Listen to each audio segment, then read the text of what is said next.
Okay. We decided that we would bring the candidates up in alphabetical order. So the first candidate to give their opening statement will be Barry. And then you can take a seat and Justin can do his statements, and you can both be seated, and then we'll proceed from there. So awesome. There you go. Well, I again want to thank the Democratic Party for putting this on. Obviously, these events take a lot of logistics and support and that sort of thing, so thank you guys very much for putting this together, especially with the current climate. I know we all probably have a little bit of presidential hangover, and those of you who don't know me, I have run as a Republican in the past. I'm very much a conservative, so I'm very grateful at the very warm welcome that you guys have extended. So Sherry and everybody, thank you so much for doing this. I also want to thank everybody for showing up. We got some liquid sunshine coming down outside. It could be worse, right? At least it's not snow, but I know you've got other priorities, your own moms, dads, sons, daughters, those sorts of things. So thank you for coming out as well. I grew up in central Wisconsin, not from town. Middle of high school, decided that I wanted to join the Army Reserves while still in high school. Shortly thereafter, first Iraq War kicks off. Went off and served in that. Came back and went down to Panama. Those of you who kind of follow history might recall that we arrested a dictator of a foreign country for drug trafficking, Noriega. Well, my career kind of launched from there in the Army. Like many veterans in the group, I'm very privileged and honored to have served, but it was probably one of those, in some ways, bizarre, humbling, and just fascinating times in my life. I was a strategic planner. I was a paralegal and a legal analyst. Worked with all sorts of generals and special forces troops, those sorts of things, working in embassies around the world. And as we go down to Panama, after arresting Noriega, somebody comes up with a bright idea that if we're going to try and restore relations with the Panamanians, we also know that some folks may not like us. So we have to set up legal codices or agreements that might protect U.S. forces from folks who maybe don't like us. Now, it may seem a bit harsh, but the simple fact is, if there's a Panamanian who doesn't like us, we put Panamanian prison guards into securing us from there. And while we stay inside the prison, we came up with the legal idea that we would go ahead and protect ourselves from criminals. And if heaven forbid we've got to put one of them down, well, it would rather be a miscreant than, than a local national. And my career kind of launches from there. Spent time in Europe when Yugoslavia fell, trying to come up with some of our obligations and our aspirations. Lots of treaties and things come into effect when you're going to send U.S. forces in and out of Eastern European, NATO agreements, those sorts of things. Working with three-star generals trying to figure out what are our legal obligations and, again, our aspirations. Went on from there to work in Southern California. Those of you who have maybe had the chance to travel out there know that it can be a very wonderful place. It can also be very hot. Worked in a little Army base of about 300,000 square acres in Death Valley. Little small base, a few thousand soldiers on it. Thanks for the chuckles, I appreciate it. San Bernardino and that whole area is kind of known as the meth capital of the United States. And if you're a drug trafficker or a smuggler, you get the idea that you've got a couple of thousand folks just outside your front gate that you can't get past the wire or the military police to get at. But heaven forbid that you can maybe break into that market. Now, I know nobody in here is a drug trafficker or drug smuggler, but bear with me a minute. If you were going to try and get access to those troops on that 3,000 square acre military base, how might you do it? You have folks join the service. So we had a San Bernardino gang go so far as to actually have the individuals join the service, get in uniform, go through training, and actually start trying to sell drugs to our troops. They went so far as to get into our urinalysis program. Now, I don't mean to be vulgar or profane, but I think if you break that up into urine analysis, you can kind of figure out what that individual does. They went so far as to create a system, sort of a scheme, that if you bought drugs from their gang, they would guarantee you clean pee. Urine, sorry. What an incredible and amazing thing that this drug trafficking network had set up. At the same time, it required somebody with a rather unique and outside-the-box thinking pattern to try and put an end to it. So as a paralegal, I went from dealing with major strategic analysis in the fall of Eastern Europe and Yugoslavia to now working in a district attorney's office to figure out how in the heck do we get into this scheme, how do we arrest the right individuals, how do we track everything back to the source so that legally we can go ahead and knock this thing out, as opposed to just continue to process individuals who apparently didn't buy clean pee from these individuals. My career kind of went from there. Spent some time with special forces units then in Europe. Those of you who've watched events, and maybe regardless of how you feel about some of the things that happened in Benghazi, had the privilege and honor of working with individuals who were in direct available response to those incidents. I know for a fact we had assets in the area that could have responded. Whether at the higher levels they decided not to, obviously that's a decision that was made. But having an opportunity to work with those individuals and working through the legal aspects of when and legally how do you send somebody into North Africa and not trigger some sort of international war. How, when countries fall, Ivory Coast, for instance, there was a neat little CNN scroll that nobody ever looks at while they're showing us puppy and kitty videos or Oscar award nominations of real things happening in the world of television. Ivory Coast falls, there's a little coup that happens, and there's a bunch of Americans caught up. The ambassador calls us up saying, we need to get some folks in here and pull our friendly assets out.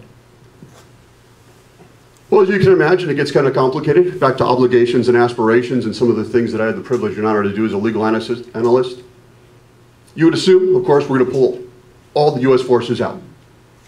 Do we pull out the British? You would assume so, but what if the British government doesn't ask? What are our obligations to protect friendly assets, and what are our aspirations? And so you go through the whole strategic analysis. There's French in the region, there's Dutch in the region, those sorts of things. And those are the sorts of things that I did as a member of the United States Army. So many of you know me as a veteran. Many of you are aware of some of the things that I've done. Many of you have served.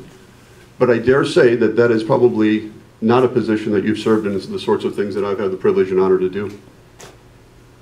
At different times, I've been the senior enlisted paralegal for the entire Army, stationed at the University of Virginia, teaching at the law school there, teaching young attorneys kind of what to do and what not to do in some instances. Beautiful and wonderful folks that have graduated law school, but maybe have never practiced military law before. And along the way, again, just amazing experiences. 25 years ago, married a gal from Manitowoc, though. Nelson, I know, isn't a horrible Manitowoc name. There's a few Nelsons in the area. Love y'all, but I'm not related as far as I can tell. Again, from Central Wisconsin. But walking into an orderly room along my Army journey, 25 years ago, this gal walks in. You've seen the name before, but I hadn't. Help me out here. How do you pronounce this? M-R-O-T-E-K. Very easy. A couple of y'all joined right in, almost like the Tabernacle Choir, but from a guy not from Manitowoc, I've never seen that name before. Working in an orderly room, wearing civilian clothes, so for all this young lady at the time knows, I'm the commander of the unit or some hot shot or whatever. A little bit younger, so maybe not quite so. And I see the name M-R-O-T-E-K on a uniform. I have the audacity to ask, excuse me, how do you pronounce that? How'd you answer? What's it to you? What's it to you? And again, I'm in civilian clothes, so for all she knows, I'm the guy in charge of the place, and I get a what's it to you? Now, I don't know how y'all respond or how your story goes or how you met your loved one or significant other, but that's ours. And I guess 25 years later, it means a whole lot to me, so thank you for that. Going along, falling in love with this gal, I also fell in love with this community. For 25 years, I had the privilege of kind of seeing things happen in this community in a very unique way. From my perspective, coming home from all these little bizarre stories I briefly introduced you to, I've seen downtown. I don't know it as Kresge buildings, right? I don't know it as the old Shooty Brothers store. I've never had the privilege to use the pneumatic tubes that go poop, and the change comes back down. But I have seen our city pre-Cook's Corners, Cook's Corners, post-Cook's Corners. I've eaten at the Penny. Home of the Penny, the Penguins are getting the correction there. Brief instances, and I may butcher a few more, I'm sure y'all will keep me straight. But I've had the honor for 25 years to kind of come and go, but in these glimpses of time that I didn't see, kind of the day-to-day, 1 degree by 2 degree by 3 degree things that have happened. Saw it, or I could kind of plot it on a chart, and I could kind of see the good and the bad in the differential. And every time that we came back, I just kept falling more and more in love with this city. So much so that as our Army story went along, we started acquiring property. My wife and I are real estate investors. We bought a home in Virginia.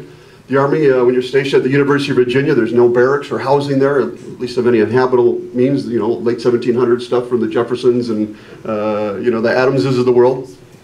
So they come up with this idea, hey, Lisa and Barry, if we give you money for rent, would that be okay with you since there's no base? Now, I don't know about y'all, but I like to kind of work angles sometimes and not afraid to make a buck. So we say, all right, well, what if we buy a house? Can we spend it on a mortgage? They say we don't care, this is the Army though, so if we tell you you're leaving tomorrow, you're leaving tomorrow, you're stuck with the house. So we started buying property. Did the same thing when we moved to Virginia. We moved to Hawaii, bought a house in Hawaii. And we started acquiring real estate as we went along using the same kind of mentality of in the right place, the right time, we would buy, in the wrong place, the wrong time, we would pass on it. Our last assignment for the most part was Hawaii. I had the privilege of working on a task force related to tsunami. Those of you may recall, roughly 4 or 5 years ago, there was a tsunami that wipes out quite a bit of one of the Japanese islands. There's a nuclear reactor that might melt down. Anybody? A couple of north and south, so up and down, I appreciate it. Well, if you can imagine, those of you who know kind of your geopolitics, if you've got a request from Japan to help them withdraw perhaps 1 million, maybe 2 million Japanese nationals that have been exposed to radioactivity, they're going to have medical needs, they're going to have housing needs, they're going to have all sorts of concerns. In your mind for a second, look at that region and where would you send them? Some of you may know there's U.S. allies in the region. For instance, we've got some allies in Korea. So on a task force, we're coming together with solutions. If the Japanese request, where do we send all these folks? Well, those of you who know your history as well may know that during World War I, the Japanese did some absolutely horrific things to the Koreans, and the Koreans had absolutely zero interest in helping them whatsoever. In fact, we're kind of maybe akin to just leaving them there and letting them, do what would happen. Chinese, of course, have a great major base of population and of industry and assets. However, again, same kind of concerns between the Japanese and Chinese during World War II. You look at the Philippines. Anybody know what the #1 export of the Philippines is? Cocaine. Fair answer, fair ask. Not cocaine, it's labor. The #1 export of the Philippines is labor, meaning that they send so many people out of the country to go work elsewhere to send money back. That's their #1 export. So the idea, again, of sending millions of Japanese or hundreds of thousands of Japanese there, not going to work, even though they're a great U.S. ally. So working on this task force, working through all these hypotheticals, if this person or this country agrees or this area is available to us, how do you fly them there, ship them there, get them there? How do you house them? How do you give them medical care? How do you feed them? How do you take care of all their care and feeding? Thank heavens this nuclear reactor calms itself down and we're okay. Well, I'll wrap up here in a second and get to how all this relates to us in Manitowoc. Troop withdrawal from Iraq is getting ready to happen then. We decided that's going to be our last tour. Sadly, I'm going to tell my wife, hey, honey, we're leaving Hawaii. I'm going to send you someplace where you don't have a job, you don't have a house. She's since retired from the Army. She did her 20 years. I'm now at about 23. So you've got no friends, no family, no job, no home. But let's just leave this beautiful island and move to North Carolina. Well, we did what I was kind of saying we'd done from time to time. We came back to Manitowoc. We drove around. We looked at our little plotted references. And we kept driving past all these old buildings downtown. One in particular called to us, now home to Sue's Insurance, next to the Fat Seagull, kind of at the corner of 8th and Quay. And so Lisa decides she's going to take on the project with her brother, and they're going to go ahead and start one building at a time, kind of refurbishing the downtown, while I start taking care of some of the Iraqi troop withdrawal stuff from Fort Bragg, North Carolina. Well, we kind of parlayed that, had a good time, and one day I'm sitting in that building, kind of trying to figure out other schemes and things, now retired, that kind of help the city. And I got propositioned by a business owner that I've never been propositioned that way before. So I'm sitting in the office. Those of you may know there's kind of a Manitowoc Cranes store on the old Kresge building. They sold all the models and then the different stuff. That company had gone bankrupt, and they had owned probably 95% of that entire block. So pretty much just the Seagull and 2 properties we owned were the only ones not owned by this group. And so some of the stores that were left, one of the guys with his wife comes up to us, tells us about some of the financials, tells us what we think you can get the building for, kind of what the rent should be, all sorts of things, and takes a pregnant pause. So I look at him and I say, I'm sorry, I'm not sure what you're asking. If you're asking if it's a good deal, it's okay. I mean, I can see variables that might make it work, but what are you asking me? And here's the proposition. In some ways, I hope you're all propositioned this way. Will you be our landlord? Never thought about it. Never thought about being somebody's landlord necessarily in that way. But we started buying up buildings. At one point, we'd owned as many as 7 buildings in the city. We sold off all of our out-of-state assets. As Sherry and others have kind of alluded to, Lisa and I are all in on this community, both with our time and our money and our resources, and absolutely committed to seeing each and every one of you be successful. We've been honored and privileged to partner up with some of you to help your businesses grow. And that's what we do. That's who we are. And that's why we're running for mayor. I can't sit by and watch things continue the way they are. There are people, if you're driving down the road and you see an incident out of the corner of your eye, there's some folks who maybe slow down and rubberneck. There's folks who may take a picture and Instagram it, tweet it, text it, Facebook it, whatever. And there's folks who simply pull over, get out of the car, run to the incident, do something about it. Of those three, any guesses of which three I am? Last one. Three. So I see some things happen in the city that aren't absolutely horrible. This is a lovely, wonderful city with all sorts of potential, but we are absolutely at an apex, and that is the situation I see. So it's time for me to pull things aside, pull over the side of the road, get out of the car, and do something about it.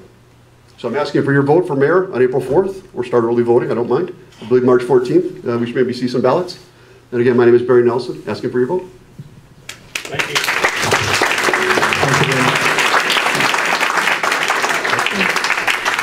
Thank you. I also want to thank the Democratic Party for hosting this, and each of you for being here today. This is a great turnout. It shows that you're truly interested in the future of our community. And that's really what I want to focus a lot of my talking points on. I can talk about my last 8 years as mayor, what we've done in the community, and I'll briefly touch on that. But really what this election is about is the next 4 years, the next 10 years, the next 20 years in our community. And which candidate here is going to lead our community forward. And you as the voter get to decide that. I also want to thank Barry for jumping in the race. Sometimes it's nice not to have any competition at all, but that's not the way it should be. You should hold me accountable, you should hold Barry accountable just the same, whether I'm the incumbent or not, because you are my boss, and I report to you each and every day. And what I do in City Hall and what I plan to do over the next 4 years really should be what determines your vote on April 4th or before. So just briefly, I was born and raised in Manitowoc, lived here my entire life. I've invested my entire life in this community. When someone asked me the other day, why are you running for a third term? The answer is just simple. I love this community. I hope that I've shown you over the last 8 years as mayor, 4 years before that on the Common Council, that I just love this community. And I absolutely hate it when I see my friends leave Manitowoc to go somewhere else. That's why I ran for mayor 8 years ago, to start that conversation of what's it going to take to keep someone my age, my friends, to individuals who are graduating from high school right now, what's it going to take to keep them here? I love all of you in this room, but the younger generation is going to keep this community moving forward. And I see a lot of great things that are happening in this community, but there's a lot more we can do. The last 8 years, we've focused almost solely on removing things of the past and balancing our budget. When I was elected 8 years ago, we were near bankruptcy in the city of Manitowoc. We had $76 million in debt. Our budget wasn't balanced by taxes. We were taking money from different funds, and we needed to make some very difficult decisions. I don't like closing down the library on Thursdays. You all know that. A lot of people in this room have been with me since I was 9 years old on my first campaign. You know that's not what I am about. But unfortunately, at the end of the day, we had to make a lot of difficult decisions in the city because of where we were at, because we were going down the wrong road financially in this community. I had to sit in front of 40 people, employees, 2 weeks before Christmas and tell them they didn't have a job on January 1st. That was the most difficult thing I ever had to do.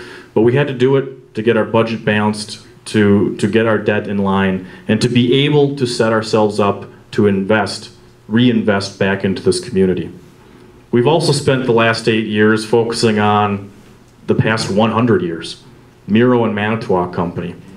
After this, if you all want to go over next door and take a brick or two down with me, I'd be happy.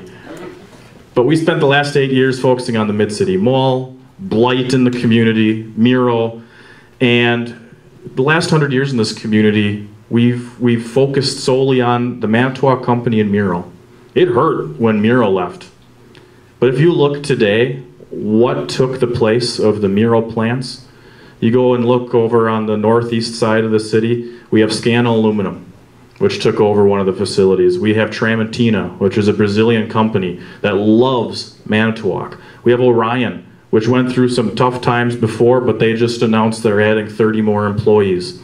All those facilities found new homes of 3 different businesses, 3 unique businesses. And I really think that's what our future is. It's not Manitowoc Company and Miro anymore. It's the plethora of small businesses that we have in this community that are rebuilding and taking the place of what was there. And I think that's where the unique opportunities we have in this community moving forward, which is why I'm looking at what's it going to take to get business here. What's it going to take to make all of you feel safe in the community, have a good education for your children and your grandchildren, it's clean. What's it all going to take to make all those come together for a community that we all love to live in and people want to move to and businesses want to move to? There's certain areas that I'm going to talk about throughout the entire campaign. A lot of probably will be answered through questions tonight, of different areas and different things that I see we need to do over the next 4 years and beyond.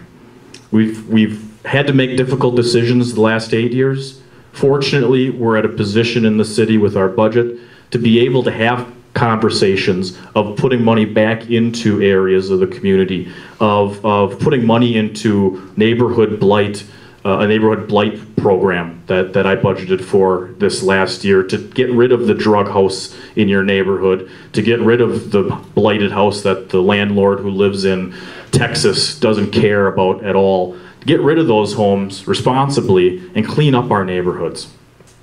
Things like taking down Miro. I know it's the thing we always talk about, but I think once that's down, our mentality as a community is going to change to the positive. We have an excellent opportunity to recreate our downtown starting right here when that building is down. I talk a lot about downtown because I think downtown, truly, first and foremost, as a history guy, that's where we started as a community. And that's really where I think we're going to grow as a community. When you look at the next generation moving in, they want to work downtown, they want to live downtown, they want to go to the farmer's market downtown, they want to go to events downtown, all that. And we have it. We live on Lake Michigan, the most beautiful thing we could ask for, and that's free. We live on a working port that we can have businesses go a mile upriver. There's only 2 other communities in the state that can say that. We have to capitalize on the assets we have, and we're going to be able to over the next few years, which is why I've laid out a plan that I'll talk about throughout the evening of the areas in the city that I think we need to focus on over the next 4 years for growth, to talk about putting money back into infrastructure. We've cut back on infrastructure. I'm recommending putting a lot of money back into infrastructure, our roads, and other areas in downtown over the next few years.